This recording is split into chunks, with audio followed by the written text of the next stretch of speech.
आदाब नाज़रीन ग्रामी, मैं फरहाना शेख इस्तकबाल करती हूँ आपका अच्छा साथी चैनल में। आज आपके साथ सैयदा नौशाद बेगम महमूद का एक बहुत ही अहम मौजू पर तहरीर करदा मजमून शेयर करने जा रही हूँ।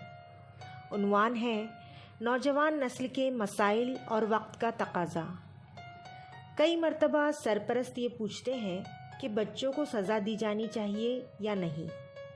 सज़ा हम इन्हें सलीका और नज़्म ज़ब्त के लिए देते हैं। नज़्म ज़ब्त बैरूनी तौर पर लादने की बजाय अंदरूनी तौर पर तख्लीक होनी चाहिए।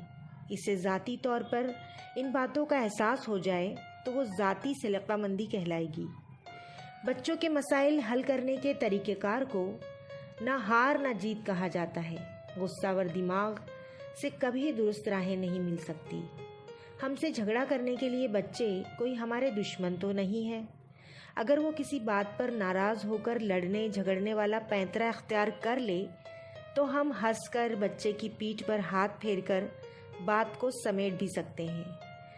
बच्चे जब जवानी की दहलीज पर कदम रखते हैं तो कई सवालात सामने खड़े हो जाते हैं और सरपरस्त इसके जवाबात तलाश करते रहते हैं। माहिरीन इसे जनरेशन गैप भी कहते हैं। इसी बिना पर ख़यालात में तज़ाद बढ़ता ही चला जाता है। जो हमें पसंद नहीं वो उन्हें पसंद होता है और जिन बातों में उनकी दिलचस्पी होती है वो हमें नागुज़ेर होता है। इसी तरह माशरे में बहतान और इल्ज़ामात आयद करने का बहाव तेज़ रफ्तारी से जारी है। हम इनका कहाँ तक मुकाबला कर सकते हैं? बच्चों को नज़्म ज़ब्त और तहज़ीब किस तरह सिखाएं? बच्चे इनकार कबूल नहीं करते और जारहाना रवैया अपनाते हैं, तब क्या किया जाए? छोटे बच्चे ज़िद करते हैं, रोते हैं, खफा होते हैं। इसी तरह बड़ी उम्र के बच्चे जारहाना रवैया अपनाते हैं। ऐसे वक्त सरपरस्तों की जानिब से अव्वल और अहम ये बात होनी चाहिए कि हम खुद जारहाना रवैया ना अपनाएं।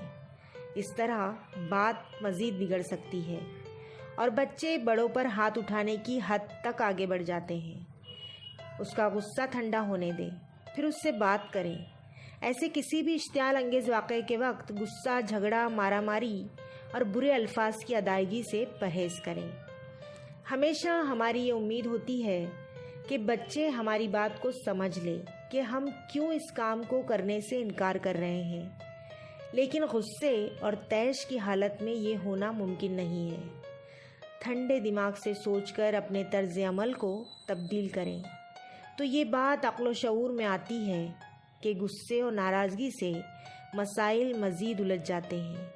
गुस्से का आना फितरी बात है, लेकिन इसकी तब्दीली तशद्दुद में नहीं होनी चाहिए। बड़ा बच्चा ये कह सकता है कि मेरे दोस्तों से मैंने कह रखा है कि आज बाहर हमें खाने पर जाना है, तब आपने इजाज़त दी थी और अब आप कह रहे हैं कि ना जाएं। ऐसा कैसे चलेगा? आपके इनकार की भी कोई वजह है?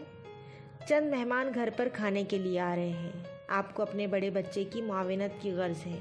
आपने इसे ये बात पहले ही कह देनी चाहिए थी, लेकिन आप भूल गए। एक रास्ता ये है कि वो अपने कामों को जल्द निपटा कर दोस्तों के साथ थोड़ी देर ताख़ीर से चला जाए। दूसरा रास्ता ये है कि घर के दूसरे बच्चे से भी काम लिया जा सकता है। इस वाक़े को दरगुजर करके फिर ठंडे दिलो दिमाग से बात करनी ही पड़ेगी। तयशुदा बातों पर थोड़ी बातचीत ज़रूरी है। इसकी बातों को हमने कद्र की निगाह से देखा, इसलिए वो भी हमारी बात की कद्र करे और ये इसकी ज़िम्मेदारी भी है। इसे ये ज़हन नशीन कराना भी ज़रूरी है कि जब बच्चे छोटी उम्रों के होते हैं और कुछ गलत बर्ताव करें तो हम ये सोचकर नज़रअंदाज कर देते हैं कि वो नादान है और इस पर नाराज़ नहीं होते। लेकिन बड़े बच्चों का नाज़ेबा बर्ताव हमसे बर्दाश्त नहीं होता। उन्हें ये समझाने की ज़रूरत है कि अब तक तुम्हारी बातों को हमने दरगुजर किया है, लेकिन अब तुम बड़े हो चुके हो। तुम्हारे बर्ताव पर ही हमारे बर्ताव का इन्हिसार होगा। हम ऐसा क्यों कह रहा हूँ या कह रही हूँ, इसके पसे पुष्ट क्या वजह है, ये बच्चे को समझना है और इसके मुताबिक सलूक करें। अगर इसे कोई इख्तिलाफ़ राय हो तो वो हर वक्त कह सकता है। मसाइल तमाम ठंडे दिमाग से ही हल होते हैं। बच्चों के साथ मसाइल हल करने का तरीक़ाकार को ना हार ना जीत कहा जाता है। یعنی اگر اختلاف رائے ہو تو دونوں فریق یہ چاہتے ہیں کہ ہم جیتے اور بحث و مباحثہ طول پکڑتا چلا جاتا ہے۔ درجے بالا مثال میں بیٹا ماں کی مدد کیے بنا ہی چلا گیا تو وہ جیت گیا، لیکن ماں کی مدد کر کے گیا تو دونوں جیت گئے۔ کوئی درست راہ نکالنا ہی ہماری کوشش ہونی چاہیے۔ اگر ماں ڈانٹ ڈپٹ کر بچے کو دوستوں کے ساتھ نہ بھیجنے کا کامیاب فیصلہ کر لے یا کامیاب ہو جائے اپنے فیصلے میں تو ماں جیت گئی، ایسا سمجھا جائے گا، لیکن لڑکے کی ذہنی کیفیت غیر صحت مند ہو جائے گی۔ اس لیے نہ ماں بیٹے کو پریشانی میں مبتلا کرے اور نہ ہی بیٹا بضد ہو جائے۔ ایسی درمیانی راہ نکالنا مسئلے کا حل کہلاتی ہے۔ فرینڈز، ویڈیو پسند آئے تو لائک، شیئر اور سبسکرائب ضرور کیجیے۔ ہماری نئی ویڈیوز کے لیے بیل آئیکن پریس کرنا نہ بھولیے۔ ٹیک کیئر، شکریہ۔